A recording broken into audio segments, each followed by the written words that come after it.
Good morning to all. Psychology knowledge channel में आप सभी का स्वागत है। और लास्ट वीडियो में हमने देखा था कि साइकोलॉजी क्या है, व्हाट इज साइकोलॉजी। साइकोलॉजी का जो डेफिनेशन है, psychology is a science of behaviour. ये हमने लास्ट लेक्चर में उसका एनालिसिस किया और एनालिसिस करने से हमें दो वर्ड हमारे सामने आया, एक साइंस एंड दूसरा है बिहेवियर। तो आज के इस वीडियो में हम देखने वाले हैं व्हाट इज साइंस। साइंस का एनालिसिस करेंगे, साइंस को तोड़ेंगे, साइंस वर्ड को और देखेंगे कि साइंस क्या है। तो देखते हैं व्हाट इज साइंस। तो वीडियो पे बने रहिए साइंस क्या है देखने के लिए। तो व्हाट इज साइंस, अलग अलग मनोवैज्ञानिकों ने जो डेफिनेशन दी हुई है, साइकोलॉजिस्ट जो है डिफरेंट वर्ड, अलग अलग रिसर्चर्स जो है संशोधक है, उन्होंने जो डेफिनेशन दी हुई है साइंस की, व्हाट इज साइंस,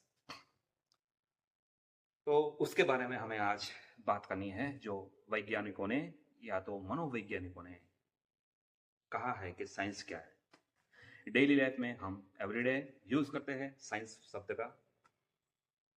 कम्युनिकेशन में भी हम कॉन्शियसली अनकॉन्शियसली साइंस वर्ड का तो यूज करते हैं। तो हमें साइंस क्या है उसके बारे में सोचना है। व्हाट इज साइंस, जब साइंस ऑफ बिहेवियर की बात कहते हैं तो साइंस क्या है ये सोचना है। साइंस की पहली जो डेफिनेशन है वो है कि विज्ञान का मतलब होता है व्यवस्थित ज्ञान।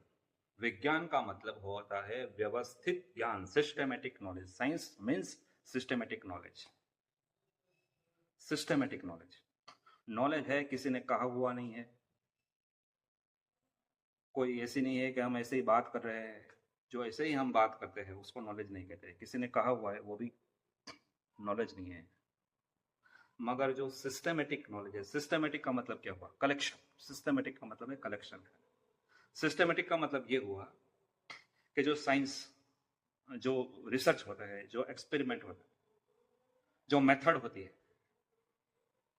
वो मेथड के अनुसार जो नॉलेज है, मेथोडोलॉजिकल जो नॉलेज है, स्टेप बाय स्टेप रिसर्च होता है, स्टेप बाय स्टेप एक्सपेरिमेंट होता है, स्टेप बाय स्टेप जो मेथोडोलॉजी का जो यूज होता है, वो सिस्टेमेटिक नॉलेज है। मेडिकल साइंस से जो हमें नॉलेज मिलता है सिस्टेमेटिक नॉलेज है। जैसे मेडिकल साइंस से मिलता है वैसे ही केमिस्ट्री, फिजिक्स, बायोलॉजी, साइकोलॉजी, इससे जो हमें नॉलेज मिल रहा है वो सिस्टेमेटिक नॉलेज। तो साइंस की पहली डेफिनेशन ये हुई कि सिस्टेमेटिक नॉलेज है। सेकंड डेफिनेशन जो है साइंस की वो ये है, science is a specific knowledge. Specific knowledge का मतलब होता है विशिष्ट ज्ञान। विशिष्ट का मतलब होता है स्पेशलाइजेशन। दुनिया बहुत बड़ी है, इंटरेस्ट भी बहुत हमारे बहुत बड़ा है, बहुत varieties of interest, we have a varieties of interest. तो अगर रिसर्च की बात की जाए, संशोधन की बात की जाए, तो ये बहुत बड़ी दुनिया है। सभी जगह हम पहुंच नहीं पाएंगे, हमारी लाइफ बहुत छोटी है। ये छोटी लाइफ में बहुत सारा रिसर्च करना प्रैक्टिकली पॉसिबल नहीं है। तो हमें स्पेशलाइजेशन कोई भी फील्ड में करना पड़ेगा। It is practically it is needed. Practically form से ये जरूरी है कि हम कोई एरिया में स्पेशलाइजेशन करें। तो कोई बोलेगा कि मैं साइंस का प्रोफेसर हूँ, तो हमें पता नहीं चलेगा कि वो प्रोफेसर साइंस का है मतलब क्या है। हमें पूछना पड़ेगा कि आपका स्पेशलाइजेशन किस में है, यानी आप कौन से सब्जेक्ट के प्रोफेसर हैं। ये स्पेसिफिक या आपकी मास्टरी कौन से फील्ड में है।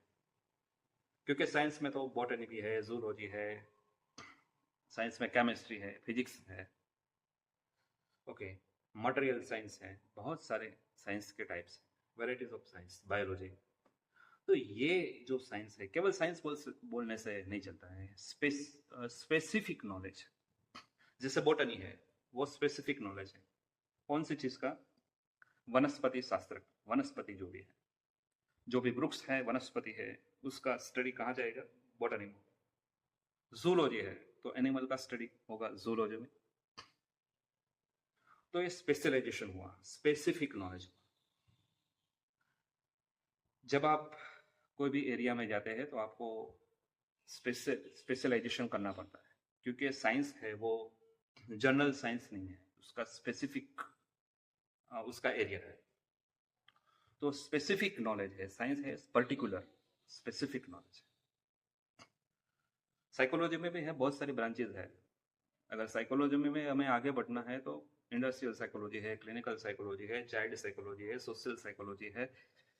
ये जो सभी branches, varieties of branches, environmental psychologies, organisational behaviour, ये स्पेशलाइजेशन है।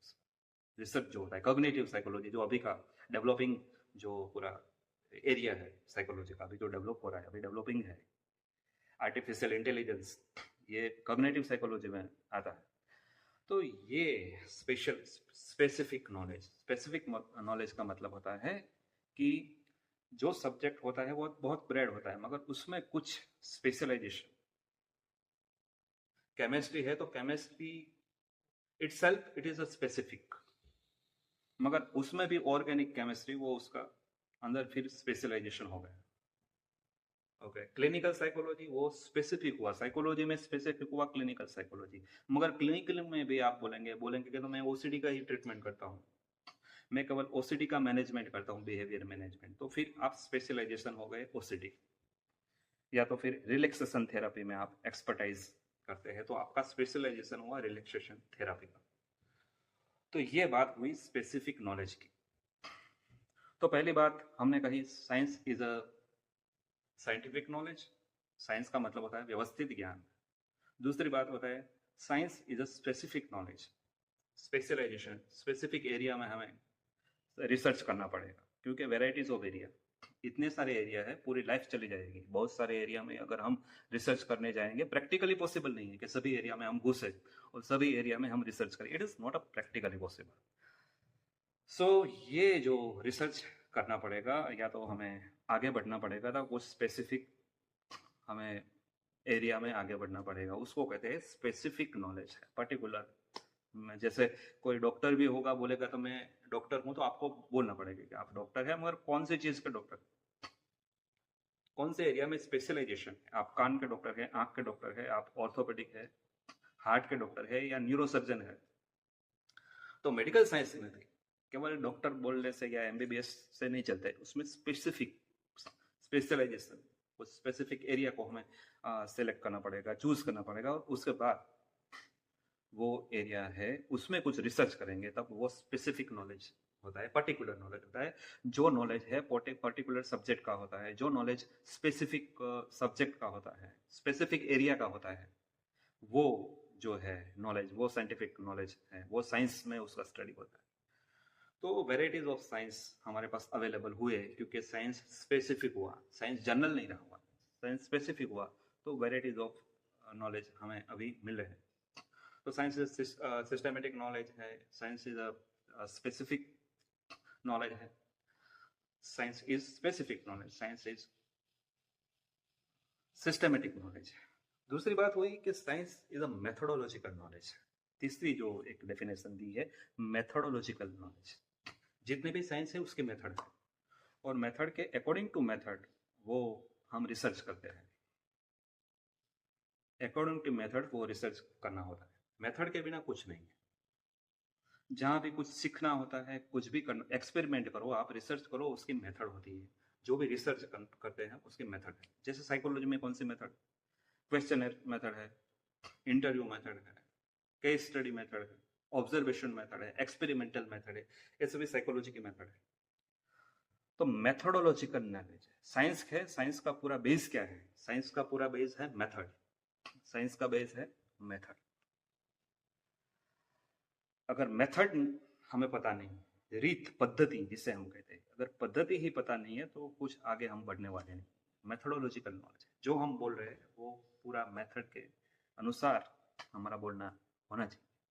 सिस्टमेटिक मेथोडोलॉजिकल नॉलेज, साइंटिस्ट जो बोलता है ना, वो अकॉर्डिंग टू रेफरेंस, जो रिसर्च हुए, एक्सपेरिमेंट हुए, अकॉर्डिंग टू उसका बोलना होता है। ऐसे कुछ भी बकवास नहीं करते साइंटिस्ट, ऐसे कुछ भी नहीं बोलते हैं।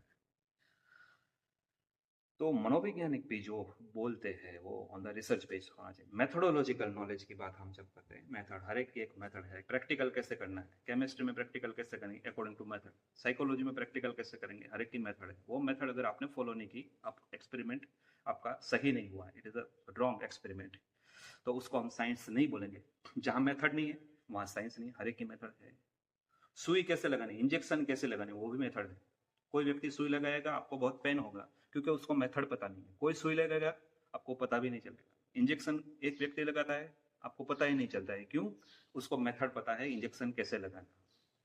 दूसरा व्यक्ति इंजेक्शन लगाता है, आपको उतना ज़्यादा पेन होता है, 1 महीने तक, 1 मंथ तक आपको पेन होता है, क्यों? उसको मेथड पता नहीं है। तो मेडिकल साइंस में भी ये जो मेथड है वो बहुत इंपॉर्टेंट है। Science is the methodological knowledge.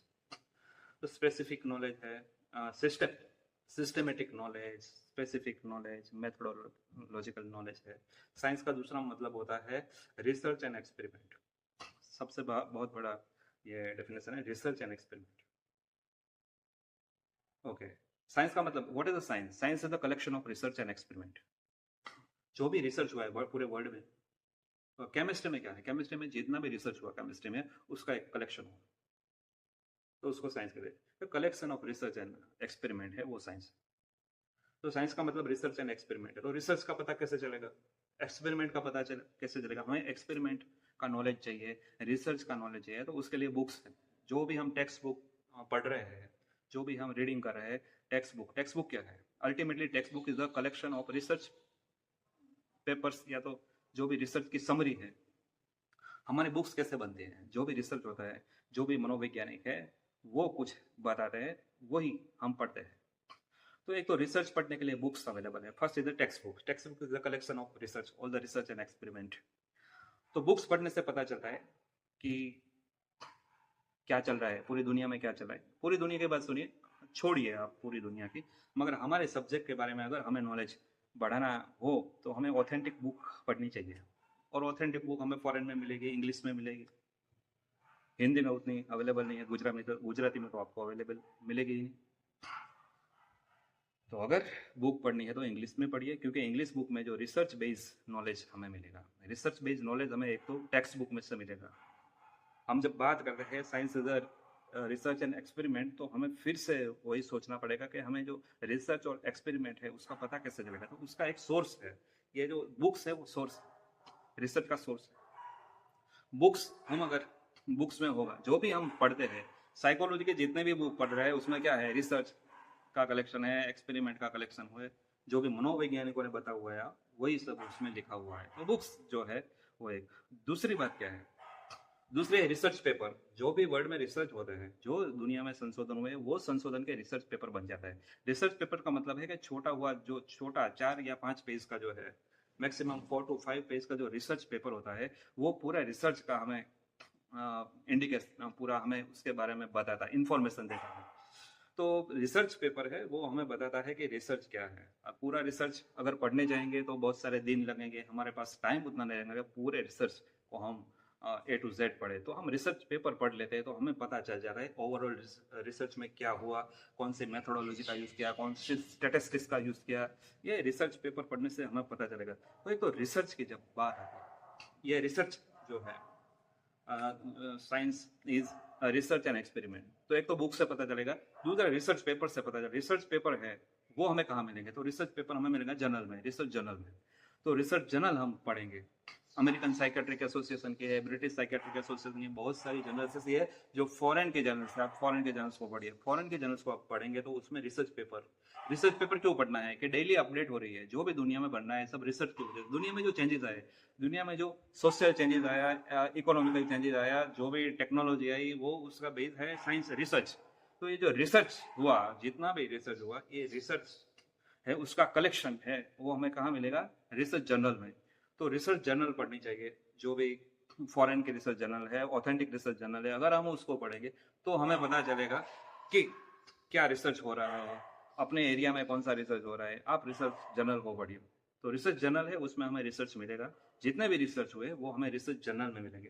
तो journal is a collection of research paper. Journal क्या है? जर्नल है रिसर्च पेपर्स है, जिसका कलेक्शन है वो रिसर्च जर्नल है। तो अच्छी क्वालिटी वाले जर्नल हम पढ़ेंगे तब हमें रिसर्च के बारे में पता चलेगा, दुनिया में क्या चल रहा है वो रिसर्च जब हम पढ़ेंगे तब पता चलेगा हमारा सब्जेक्ट में अभी कहाँ क्या रिसर्च हो रहा है। जब पढ़ेंगे रिसर्च जर्नल तो पढ़ेंगे तो पता चलेगा। तो एक रिसर्च जर्नल से पता चलता है, बुक से पता चलता है रिसर्च का, रिसर्च जर्नल से पता चलता है। और दूसरा गूगल है, गूगल में अगर हम हमारे रिसर्च का कोई भी टॉपिक है, आप उसको गूगल में सर्च कीजिए और बहुत सारी पीडीएफ फाइल हमें मिल जाएगी। सॉफ्ट कॉपी में रिसर्च पेपर मिलेंगे। तो रिसर्च जर्नल है, हार्ड कॉपी है, अभी तो सॉफ्ट कॉपी में भी अवेलेबल है रिसर्च जर्नल। मगर अगर गूगल में जाएंगे तो हमें सॉफ्ट कॉपी में बहुत सारे रिसर्च पेपर मिलने वाले हैं। कुछ रिसर्च पेपर फ्री होते हैं, कुछ का ऐसा है कि फीस होती है उसकी, हमें उसको पे करना पड़ता है रिसर्च पेपर को। तो ये एक इंटरनेट से भी हम रिसर्च के बारे में जानकारी हम पा सकते हैं। तो ये रिसर्च एंड एक्सपेरिमेंट की जो बात हुई, science is a research and experiment. Science किसको सही मानता है? जिसमें रिसर्च हुआ, जिसका एक्सपेरिमेंट हुआ, वही बात साइंस सही मानता है। आप क्या बोल रहे हैं उसके बारे में, साइंस को उसके साथ कुछ मतलब नहीं है। जो रिसर्च हुआ, जो एक्सपेरिमेंट हुआ, साइंस के लिए वो सही है। तो रिसर्च एंड एक्सपेरिमेंट। दूसरी बात है साइंस। अगली अगर डेफिनेशन देखेंगे, science is a factual knowledge, it is a objective knowledge. Science is a factual knowledge. Factual का मतलब फैक्ट, जो फैक्ट है, जो हकीकत है, वो सत्य है, जो ट्रूथ है। Factual knowledge, science is a factual knowledge. और दूसरी बात है science is a objective knowledge. Okay.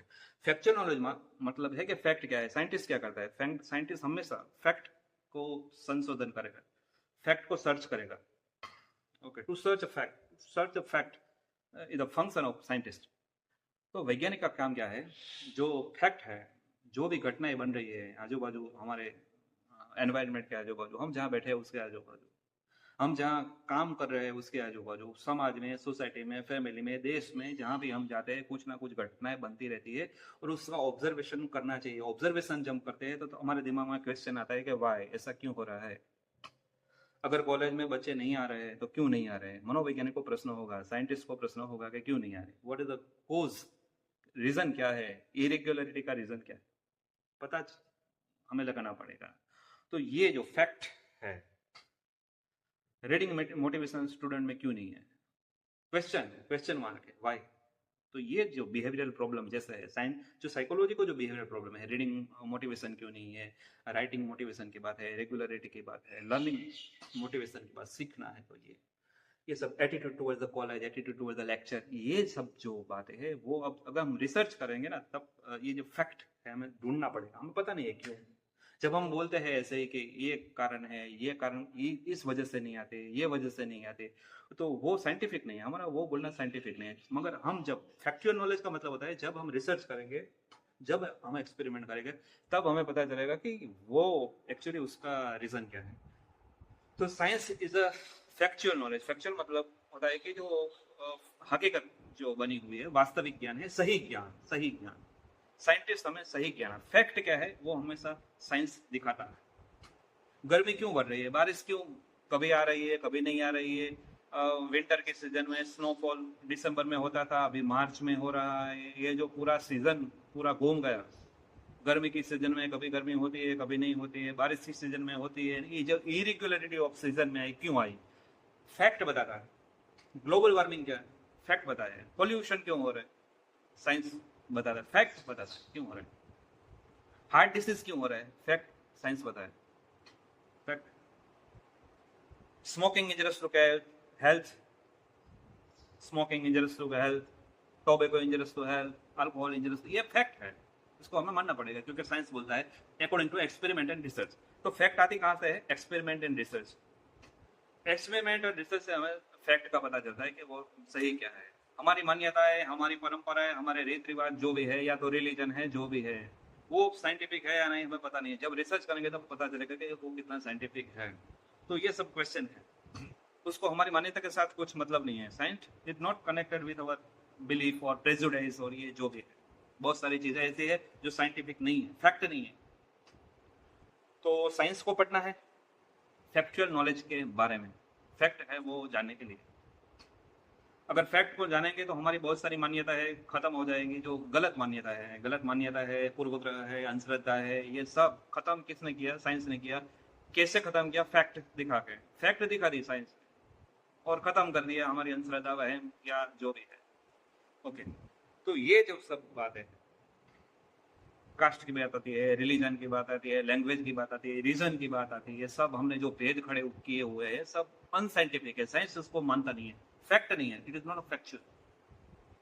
आप किसी कास्ट के बारे में बोलते हो तो वो आपके विचार है, साइंस उसको उसको बिलीव नहीं करना है, साइंस उसमें मानता नहीं क्योंकि वो फैक्चुअल नहीं। ओके।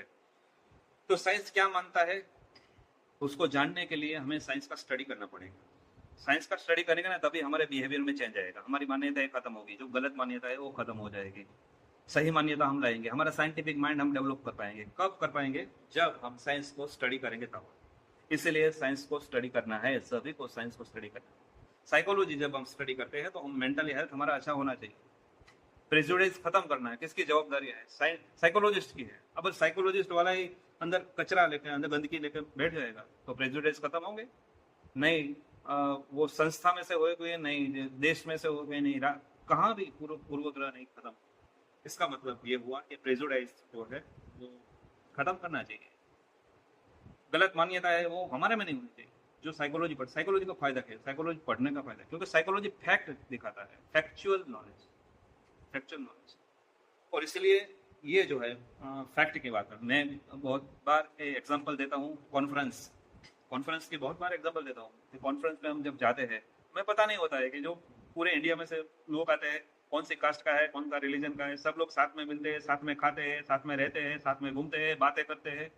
तो conference is the ideal society का एक एग्जांपल है, is a model of society. Conference है मॉडल ऑफ सोसाइटी। हम सोसाइटी डेवलप सोसाइटी किसे कहते हैं? जो कॉन्फ्रेंस में जो प्रोफेसर मिलते हैं, it is a symbol of develop society, जहां मिक्स लोग रहते हैं, मिक्स खाना खाते हैं, एक दूसरे से बातचीत करते हैं, इंटरेक्शन करते हैं, जहां कुछ भी प्रेजुडिस नहीं। तो ऐसा कुछ एरिया हम डेवलप नहीं कर पा रहे हैं। ये हमारी एक बहुत बड़ी कहते हैं कि निष्फलता है। हम इंडिया में ऐसा हम नहीं कर पाए कि हम मिक्स रेसिडेंट की बात करें, या तो मिक्स नहीं हो पा रहे हैं। ये सोशल साइकोलॉजिस्ट के लिए और सोशियोलॉजिस्ट के लिए बहुत बड़ा एक क्वेश्चन है, बहुत बड़ी समस्या है, देश की समस्या है बहुत बड़ी, कि हम मिक्स कल्चर अभी डेवलप नहीं कर पा रहे। कॉन्फ्रेंस की बात करते हैं, जब आप ट्रैकिंग में जाएंगे हिमालय में, आपका बहुत 30 का ग्रुप होता है, 40 का ग्रुप होगा, 50 का ग्रुप होगा। जब हिमालय में जाएंगे ट्रैकिंग का पूरा ग्रुप होता है। आपको पता नहीं होता है कौन से रीजन, आपको कुछ भी पता नहीं होता है कौन सी कास्ट का है, कौन से रिलीजन का। आप साथ में खाते हैं, साथ में बैठते हैं, साथ में बातें करते हैं, you just interact with each other, एक दूसरे के पर्सनालिटी को आप ऑब्जर्व करते हैं। तो साइकोलॉजी क्या कहता है? साइकोलॉजी यही कहता है, आप किसी के साथ जब इंटरेक्शन करो तो केवल आप उसका पर्सनालिटी देखो और कुछ मत देखो। Only you observe his personality, और कुछ भी मत देखो। तो ये साइंस कहता है, साइंस हमें सब फैक्ट है। तो ये सब मॉडल है, इट इज आइडियल। तो यही जो बात है, मिक्स कल्चर की बात आती है, एक दूसरे से मिलने की बात आती है, यूनिटी की बात आती है, ब्रदरहुड की बात आती है, ये पूरी साइंस कहते हैं, पूरा साइंस कहते हैं। तो ये जो साइंस है, जो जब साइंस आता है तो पूरा जो प्रॉब्लम है सॉल्व। साइंस का मतलब ये होता है कि वो प्रॉब्लम सॉल्व कर देता है।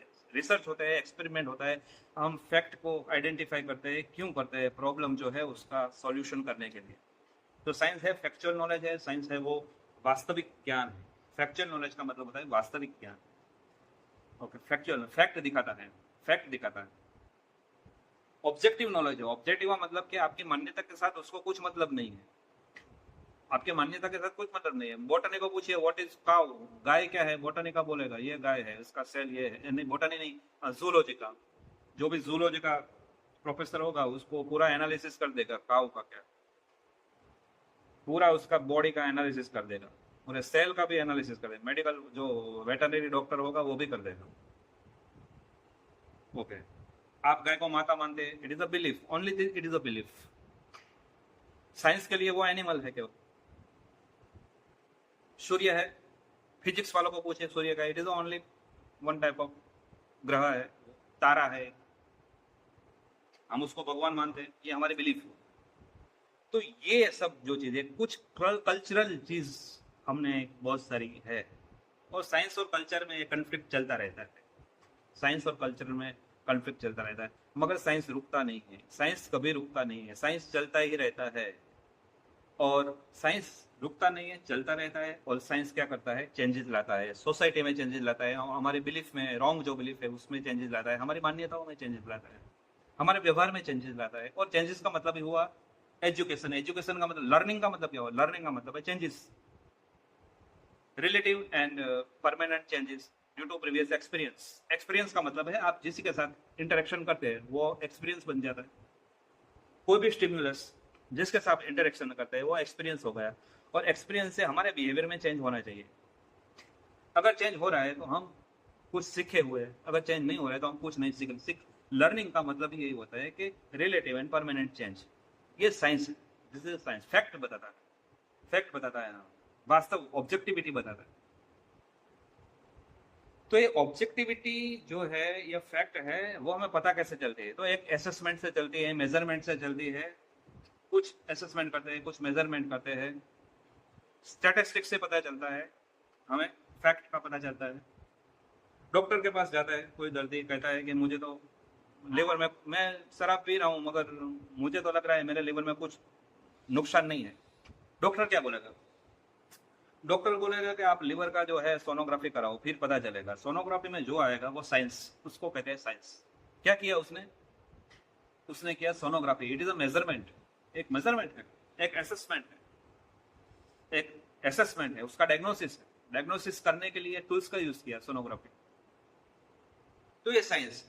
यहाँ आपको कैसा लग रहा है? आपका लीवर खराब नहीं है, आपको लग रहा है कि ठीक होगा लीवर, मगर आपको ये आपकी मान्यता तोड़नी पड़ेगी, क्योंकि जो एक्सरे में तो आया हुआ है कि लीवर खराब है। तो ये जो रिपोर्ट्स आते हैं डॉक्टर के, हार्ट के डॉक्टर के पास जाते हो, आप बोलते हो मेरा हार्ट तो बिल्कुल सही चल रहा है। डॉक्टर बोलेगा कि चलो इको बनाओ, इको करो, टीएमटी करो और एंजियोग्राफी करो, उसके बाद पता चलेगा आपका हार्ट कैसा चल रहा है। एंजियोग्राफी जब आप करेंगे तब जो रिपोर्ट्स आएगा, according to that report we have to believe on that report. हम वो रिपोर्ट को सही मानेंगे और उसके अकॉर्डिंग, वो साइंस है इसलिए उसके अकॉर्डिंग हम बिहेवियर करेंगे जो भी आगे ट्रीटमेंट करने वाले हैं। तो एक असेसमेंट है। साइकोलॉजी में भी क्या होता है? असेसमेंट होता है। हम ऐसे ही किसी की बात नहीं मानते। कोई डिप्रेशन का पेशेंट रहेगा, ऐसे ही नहीं मानना है उसको। डिप्रेशन की इन्वेंटरी है, वो अप्लाई करो। कोई बोलेगा अच्छा है बुरा है, मनोवैज्ञानिक नहीं बोलेगा अच्छा बुरा। मनोवैज्ञानिक क्या है? पर्सनालिटी असेसमेंट होता है। ओके, 16 पीएफ जो है उसको अप्लाई करो, असेसमेंट को 16 पीएफ अप्लाई करो। कोई बोलेगा इंटरेस्ट के कितने हैं, इंटरेस्ट इन्वेंटरी जो है, इंटरेस्ट इन्वेंटरी है या तो इंटरेस्ट रिलेटेड जो भी क्वेश्चनर है, आप उसको अप्लाई करो। आपको पता चलेगा कि कितने सारे इंटरेस्ट आपके पर्सनालिटी में है। तो एक क्वेश्चनर है या तो इन्वेंटरी है, यो जब हम अप्लाई करते हैं तब हमें फैक्ट पता चलती है। फैक्ट पता चलती है हमें क्वेश्चनर से, पता चलती है इन्वेंटरी से। ये है टूल्स है, और ये टूल्स है मेजरमेंट के लिए। पर्सनालिटी का मेजरमेंट करना हो, इंटेलिजेंस का मेजरमेंट करना हो, एटीट्यूड का मेजरमेंट करना हो, प्रेसिडेंस का मेजरमेंट करना हो, या मोटिवेशन है, ये सभी का जो मेजरमेंट करना हो, इंटेलिजेंस जो भी है, उसका जो असेसमेंट हम बिहेवियर में करते हैं, बिहेवियर का भी असेसमेंट करते हैं। कोई पेरेंट्स ऐसा कहेगा कि हमारा बच्चा है वो झूठ बोल रहा है, तो हमें असेसमेंट करना पड़ता है। दिन में कितनी बार झूठ बोलता है, उसका रेट कितना है, उसकी फ्रीक्वेंसी कितनी है, ड्यूरेशन है कितनी सेकंड तक, कितने मिनट तक वो झूठ बोल रहा है। ये पूरा एनालिसिस करना पड़ता है, बिहेवियर एनालिसिस कहते हैं उसको। मारपीट करता है बच्चा तो हमें पूछना पड़ेगा पेरेंट को, जो मारपीट करने का जो बिहेवियर है वो कितने सेकंड तक चलता है, उसका मतलब है ड्यूरेशन। फ्रीक्वेंसी कितना है, वो ज्यादा है, कम है या मीडियम है, फ्रीक्वेंसी उसकी कितनी है, इंटेंसिटी कितनी बार वो तूफान करता है, जो बिहेवियर करता है वो कितनी बार करता है, हाउ मेनी टाइम्स, उसका जो बिहेवियर है वो कितनी बार हो रहा है, फ्रीक्वेंसी दिन में कितनी बार हो रहा है। तो ये सब फ्रीक्वेंसी है, ड्यूरेशन है, रेट है, ये सब बिहेवियर एनालिसिस में करना। ये जो असेसमेंट है, एनालिसिस है, जो हम बिहेवियर का करते हैं, वो साइंस है। हर एक साइंस में एनालिसिस होता है, असेसमेंट होता है, स्टैटिस्टिक्स होता है। कोई भी साइंस ऐसा नहीं है जिसमें स्टैटिस्टिक्स नहीं है, क्योंकि जितने भी एक्सपेरिमेंट और रिसर्च होता है उसका कैलकुलेशन होता है। वो कुछ नंबर्स देता है, वो नंबर्स को हम इंटरप्रेट करते हैं, वो इंटरप्रिटेशन जो करता है, स्कोर आता है, हर एक स्कोर का इंटरप्रिटेशन होता है, और अकॉर्डिंग टू दैट इंटरप्रिटेशन जो स्कोर है, वो स्कोर इटसेल्फ इट इज कुछ नहीं है, मगर स्कोर का इंटरप्रिटेशन करके तब पता चलेगा। डिप्रेशन की इन्वेंटरी जब हम लगाएगा और एक स्कोर मिलेगा जब आप अप्लाई करेंगे, तो वो स्कोर से हमें पता चलेगा कि माइल्ड लेवल का डिप्रेशन है, मॉडरेट लेवल का है या सिवियर लेवल का। तो स्कोर हमें बताता है कि कौन सा लेवल का डिप्रेशन। ब्लड में शुगर कितनी है, स्कोर है। ब्लड में शुगर कितनी है आप जब रिपोर्ट करेंगे तो उसमें स्कोर आएगा, वो स्कोर आपको बताएगा। हार्ट जो है, हार्ट कितना, उसका जो रेट है, हार्ट बीट का रेट कितना है, स्कोर आएगा। ऑक्सीमीटर में ऑक्सीजन का स्कोर आएगा। तो स्कोर है इंडिकेट करता है जो भी हमारा बिहेवियर है। या तो साइंस का मतलब है कि कुछ ना कुछ नंबर्स, नंबर्स के बिना साइंस नहीं है। जितने भी साइंस हुई उसमें नंबर्स, असेसमेंट है, मेजरमेंट है। तो मनोवैज्ञानिक भी कभी भी असेसमेंट के बिना बात नहीं करता है। जो भी बात करता है असेसमेंट के साथ बात करो। कोई मुझे पूछेगा कितने स्टूडेंट आपके कॉलेज में रेगुलर रहते हैं, मैं बोलूंगा मुझे देखना पड़ेगा, मुझे वो देखना पड़ेगा उसका नंबर्स, मैं ऐसे ही नहीं बता सकता, ऐसे नहीं, इतने होंगे, ज्यादा होंगे, कम होंगे, ज्यादा कम, इतने, ये सब साइंटिफिक वर्ड नहीं है।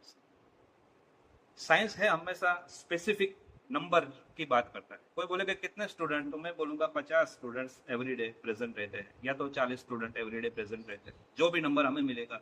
कैसे पता चलेगा? हम प्रेजेंटेशन रिपोर्ट देखेंगे, प्रेजेंट प्रेजेंट रिपोर्ट जो है, प्रेजेंट रिपोर्ट देखेंगे तो पता चलेगा। हम हर रोज हर एक स्टूडेंट की प्रेजेंट लेते हैं और प्रेजेंट का रिपोर्ट हमारा होता है 1 महीने का। हम देखेंगे, उसकी एवरेज निकालेंगे, उसकी जो एवरेज निकालेंगे तो हमें एक एवरेज मीन निकालेंगे, मीन से पता चल जाता है कि एवरेज स्टूडेंट कितने हैं। तो ये एक नंबर मिलता है, स्टेटिस्टिक्स। साइंस का मतलब होता है असेसमेंट, मेजरमेंट एंड स्टेटिस्टिक्स। कोई पेरेंट्स आया आपके पास, उसने बोला मेरा बच्चा तो बहुत इंटेलिजेंस है, आपके क्लिनिक में आ गया और क्लिनिक में बोला उसने कि मेरा बच्चा तो बहुत इंटेलिजेंस, आप क्या बोलेंगे? आप बोलेंगे कि हम आईक्यू टेस्ट करते हैं, आईक्यू टेस्ट के बाद ही पता चलेगा कि आपका बच्चा कितना इंटेलिजेंस है। विदाउट आईक्यू टेस्ट हम बता नहीं सकते हैं। कोई व्यक्ति अच्छा बोलता है, कोई व्यक्ति अच्छा बिहेवियर करता है, इसका मतलब नहीं है कि वो इंटेलिजेंस है। हमें आईक्यू टेस्ट करना पड़ेगा, तभी पता चलेगा कि कौन कौन, क्योंकि आईक्यू टेस्ट से बहुत सारे एरिया है। आईक्यू टेस्ट में सब टेस्ट है, वो सभी सब टेस्ट में उसका स्कोर कितना आता है। तो आईक्यू टेस्ट जब अप्लाई करेंगे और समझो कि आईक्यू टेस्ट में हमें 96 स्कोर मिला, तो हमें उनके पेरेंट्स को बताना पड़ेगा ये तो नॉर्मल रेंज है, 90 to 110 जो है वो नॉर्मल रेंज है आईक्यू की। आपका बच्चा बहुत तेज नहीं है, वो नॉर्मल इंटेलिजेंस का ही। तो पेरेंट्स को अगर काउंसलिंग करना होता है, कोई भी मेंटल रिटार्डेशन जो भी चाइल्ड है उसका भी काउंसलिंग करना होगा, तो पहले आईक्यू टेस्ट हमें अप्लाई करनी पड़ेगी, उसके बिना हम काउंसलिंग नहीं कर सकते। विदाउट स्कोर हम काउंसलिंग, डिप्रेशन के पेशेंट को भी काउंसलिंग करना है तो आपके पास डिप्रेशन की इन्वेंटरी लगाओ, उसका स्कोर निकालो, माइल्ड, मॉडरेट और सिवियर। माइल्ड को काउंसलिंग अलग होगा, मॉडरेट का अलग साइकोथेरापी एंड काउंसलिंग होगा, सिवियर का अलग होगा। हर एक का मैनेजमेंट, उसका काउंसलिंग अकॉर्डिंग टू स्कोर आता है। स्किज़ोफ्रेनिया का दर्दी हो तो भी आपको असेसमेंट करना पड़ेगा कि स्किज़ोफ्रेनिया तो बहुत सारे सिम्टम है, कौन सा सिम्टम है उसका हमें मैनेजमेंट करना है। कॉग्निटिव बिहेवियर थेरेपी में भी हमें असेसमेंट के बिना थेरेपी नहीं हो सकती। First is the assessment. Assessment से पता चलेगा प्रॉब्लमेटिक बिहेवियर कौन सा है। चाइल्ड बिहेवियर चेकलिस्ट, ये जब अप्लाई करेंगे तो हमें पता चलेगा कि बिहेवियर, चाइल्ड में कौन से बिहेवियर जो है उसको हमें सुधार करने की सबसे पहले जरूरत है, और वो ही बिहेवियर हम कंसिडर करेंगे साइकोथेरेपी के लिए या तो बिहेवियर मैनेजमेंट के लिए। तो पहला assessment, it is a compulsory for before psychotherapy. Psychotherapy assessment के बिना नहीं हो सकती, इसलिए हम कहते हैं कि science is assessment, measurement and statistics. कुछ ना कुछ स्कोर निकलेगा, असेसमेंट करेंगे तभी। तो ये साइंस की बात हुई, असेसमेंट, मेजरमेंट एंड स्टैटिस्टिक्स। और साइंस का मतलब हुआ क्या? Research and experiment, research and experiment. तो ये सब जो बातें हैं ये साइंस की। दूसरी बात ये है कि science is a research and experiment and science is a universal knowledge. Science is a universal knowledge. Family का नॉलेज नहीं, समाज का नॉलेज नहीं है, देश का नॉलेज नहीं। हम जो बोलते हैं वो एक आदमी हाँ बोलेगा, दूसरा ना बोलेगा। हमारा नॉलेज ऐसा होता है, यूनिवर्सल नहीं होता है वो। हर जगह हमारा नॉलेज एक्सेप्टेबल नहीं होता है, कोई लोग ना बोलते।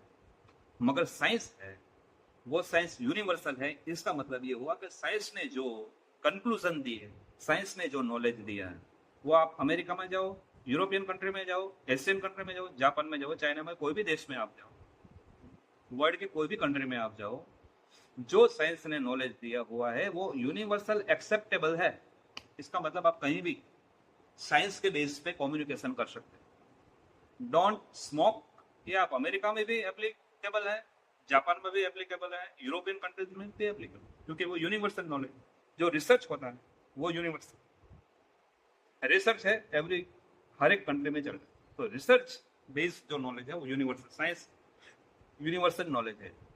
जितने भी परिवर्तन पूरे वर्ल्ड में आए, क्यों आए? साइंस की वजह से, टेक्नोलॉजी, साइंस एंड टेक्नोलॉजी की वजह से ये सभी चेंजेस आए हुए। और ये सदी की सबसे बड़ी जो शोध है internet, okay, and flight, plane की जो शोध हुई, plane and aeroplane and internet, ये दोनों की वजह से क्या हुआ? प्लेन से हम दूसरे कल्चर, दूसरे देश के साथ हमारी इंटरेक्शन हुए, हमें पता चलेगा दूसरा देश कैसा है, उसके लोग कैसे हैं, उनका उनकी लाइफस्टाइल कैसे है, कैसे कपड़े पहनते हैं, कैसा खाना खाते हैं, कैसे अपना लाइफ को वो जी रहे हैं, कैसे एडजस्ट हो रहे हैं। हमने डिफरेंट देश के साथ वहां जाके देखा और वैसे ही हम भी करने लगे कि कुछ ना कुछ के ऐसे जीना वी आर ऑल। तो ये इंट्रा कल्चरल अप्रोच जो है, इंट्रा कल्चरल अप्रोच का मतलब है जो हमें सही बात लगी वो हमने एक्सेप्ट की, चाहे वो दूसरे देश की हो, दूसरे कल्चर की हो। It is a universal knowledge होने की वजह से, क्योंकि सभी लोग जैसे एक अपना नॉर्म्स होता है, एक सोसाइटी का नॉर्म्स होता है। अभी आज का युग कैसा होगा, आज का युग कैसा, आज के युग में हम सोसाइटी के नॉर्म्स से नहीं जी रहे हैं। सोसाइटी का नॉर्म्स आउटडेटेड हो गए। पहले गांव में लोग सोसाइटी में रहते थे, पहले कोई आदमी का जन्म हुआ एक गांव में, उसका जन्म हुआ, वहां बड़ा हुआ, उसने शादी की और पूरा वहां मर भी गया। एक ही गांव में जिन जन्म हुआ वहीं मर गया, उसका लाइफ भी वहीं चला गया। आज ऐसा नहीं, आज ऐसा नहीं, पूरा माहौल चेंज हुआ है। तो सोसाइटी के नॉर्म्स है वो तोड़ दिए हैं साइंस, आपको अच्छे लगे या ना लगे। साइंस ने सोसाइटी के माहौल तोड़ दिए। मैरिज कैसे कर सकते हैं आप, different types of techniques, marriage के लिए बहुत सारी मेथड है। ओके, तो ये जो साइंस ने दी हुई है और वही एक्सेप्टेबल है, साइंस ने जो दी हुई मेथड है वही एक्सेप्टेबल। अच्छा, हम तो हमारी परंपरा के अनुसार मैरिज करेंगे, हमारी धार्मिक परंपरा के अनुसार मैरिज करेंगे, हमारी समाज की परंपरा। तो ये जो सोशल नॉर्म्स है वो आप कर रहे हैं, ठीक है, मगर कोई नहीं कर रहा है तो उसमें कोई मतलब नहीं है, क्योंकि पूरा साइंस का युग चल रहा है। अगर कोई नहीं कर रहा है तो वो साइंस के युग में चल रहा है, तो उसका भी हमें विरोध नहीं करना चाहिए। आप परंपराएं बनाए रखिए, साइंस आपके परंपरा के साथ साइंस को कुछ मतलब नहीं। दाढ़ी या मूछ नहीं रखना ये आपकी सोशल बिलीफ है, साइंस को उसके मतलब ही नहीं है। साइंस का मतलब है दाढ़ी मूछ से साइंस को मतलब ही नहीं है। क्यों? अमेरिका में कोई रखता है? नहीं रखता। यूरोप में नहीं, कोई नहीं। चाइना में नहीं, जापान में नहीं, कोई भी देश में रखता है? रशिया में कहीं भी नहीं रखता। तो ये अपने सोशल नॉर्म्स जो है, सोशल नॉर्म्स, मगर सोशल नॉर्म्स का यूज जो है, अगर उससे फायदा हो रहा है तो सोशल नॉर्म्स को आप रखिए, मगर अगर नुकसान हो रहा है, अगर सोसाइटी को नुकसान हो रहा है, देश को नुकसान हो रहा है, अगर उससे झगड़ा हो रहा है, तो वो सोशल नॉर्म्स को फेंक दीजिए। ऐसे सोशल नॉर्म्स हमें नहीं चाहिए जो देश के लिए नुकसान कारक हो, समाज के लिए नुकसान कारक हो, फैमिली के नुकसान कारक हो और हमारे खुद के लिए नुकसान कारक हो। ऐसे सोशल नॉर्म्स हमें नहीं चाहिए, ऐसी अंधश्रद्धाएं हमें नहीं चाहिए जो साइंटिफिक नहीं। मैरिज में कौन से वाहन में बैठना, मैरिज में कोई भी वाहन पे आप बैठ सकते हो, मर्सिडीज में भी बैठ सकते हो, फेरारी में भी बैठ सकते हो, बुलेट में भी बैठ सकते हो। ये एडवांस है सभी बात। नहीं भी बैठो तो भी कोई नहीं कहेगा, मैरिज में बैठना जरूरी नहीं। तो ये सब बातें, बहुत सारे लोग ऐसी जो बातें हैं, जो सोशल बातें हैं, उसमें ही घुसे हुए, जो एजुकेटेड लोग नहीं, ये सब ये social rituals and social norms की जो बातें हैं, जो समाज का मतलब है। समाज का मतलब हुआ है एक छोटा सा कुआ, small wall well, small well का मतलब छोटा सा कुआ। एक जो मेढक होता है वो एक कुएं में रहता है, उसको ऐसा लगता है यही दुनिया है, ये सोसाइटी है, वो छोटा सा कुआ है। आज के युग में, आज के युग में तो उसको हम कुआ भी नहीं कहे, छोटा सा खड्डा है आज के युग में, क्योंकि ये पूरा जो चेंजेस हुआ है, वर्ल्ड पूरा बदल गया। खाने पीने की आइटम बदल गई, पहनने की ये जो वियरिंग स्टाइल हमारी बदल गई।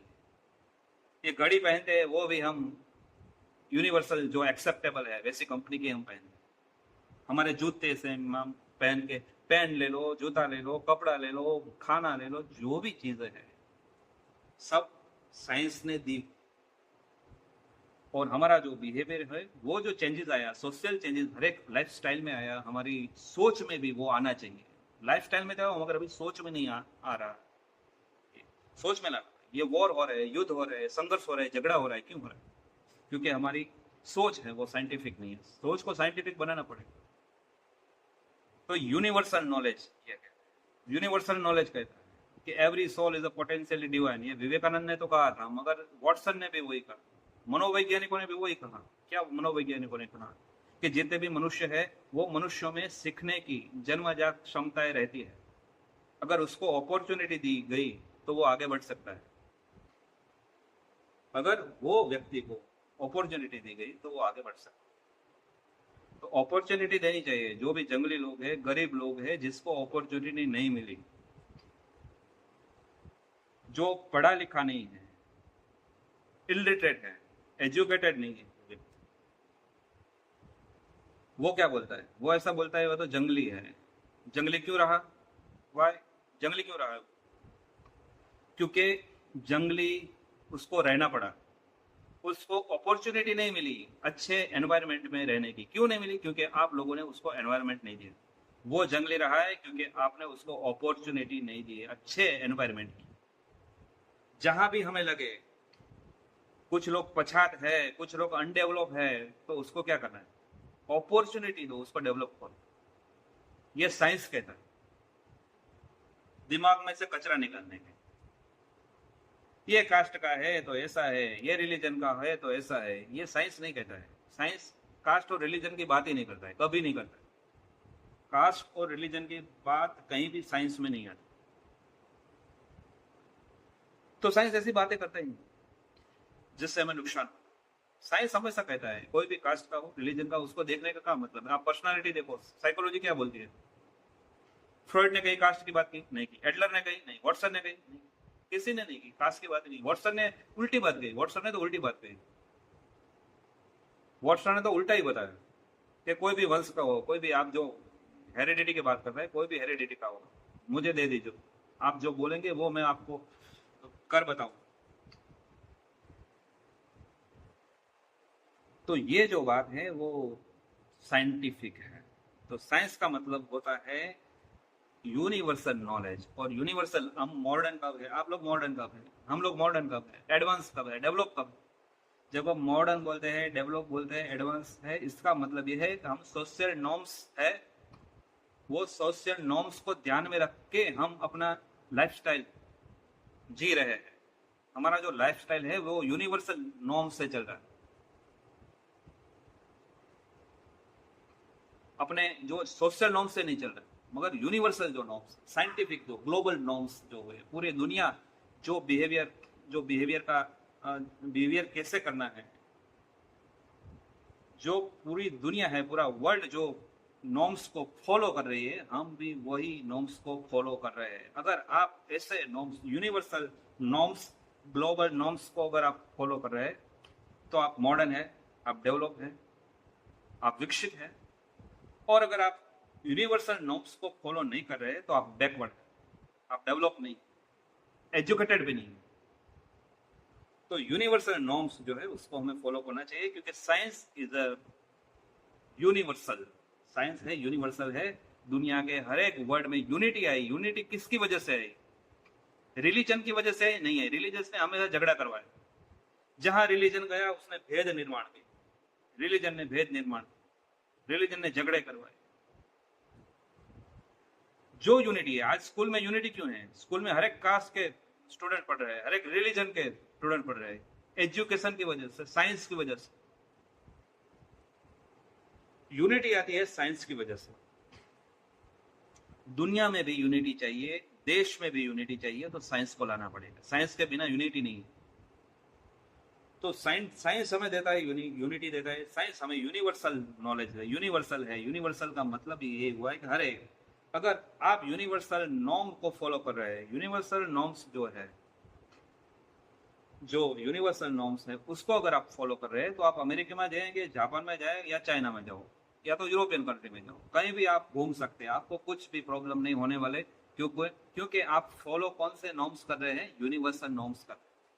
मगर आप अपने समाज के नॉर्म्स को फॉलो कर रहे हैं आपके लाइफ में, तो आप अपने गांव के बाहर नहीं निकल सकते, आप सिटी में भी नहीं निकल सकते, क्योंकि शहर है वो भी एडवांस नॉर्म्स वाला होता है। बहुत बड़ा जो शहर होता है, मेट्रो सिटी, वहां आप गांव की जो नॉर्म्स की बात करेंगे, सोसाइटी के नॉर्म्स की बात करेंगे, मैं ये सोसाइटी का हूँ और हमारे समाज में तो ऐसा है, हमारे समाज की तो ये परंपरा है, ये सब मेट्रो सिटी में और पूरा वर्ल्ड में नहीं चल रहा है। ये केवल आपने सोची हुई छोटी सी मेढक जैसे कुएं में था और सोच रहा था, वैसे ही आपका लाइफ मेढक की तरह है। पूरी दुनिया बदल गई, पूरा विश्व बदल गया, और हम नहीं बदले, हम मेढक ही रहे, हम मेढक ही रहे। तो नॉर्म्स को बदलना पड़ेगा, सोसाइटल नॉर्म्स की जगह हमें यूनिवर्सल नॉर्म्स को लाना पड़ेगा। यूनिवर्सल नॉर्म्स जब आएगा तो यूनिटी ऑटोमेटिक आएगी। ऐसे हम यूनाइट हुए, अभी वर्ल्ड छोटा हो गया है कम्युनिकेशन की, इंटरनेट की वजह से और वाहन व्यवहार की वजह से। मगर ये इंटरनेट की बात कहो या जो भी वाहन व्यवहार है, ये जो शोध हुई है साइंस की देन है, साइंस की देन है, साइंस की वजह से ये सब हुआ है। तो अल्टीमेटली साइंटिफिक नॉर्म्स को अपने लाइफ में लाना है। तो ये जो बात कही है साइंस के बारे में, बहुत अलग अलग एंगल से बात की। सब्जेक्ट बहुत बड़ा है और जितना भी बोले उतना भी कम है। साइंस के बारे में जितनी भी बात की जाए उतनी कम है।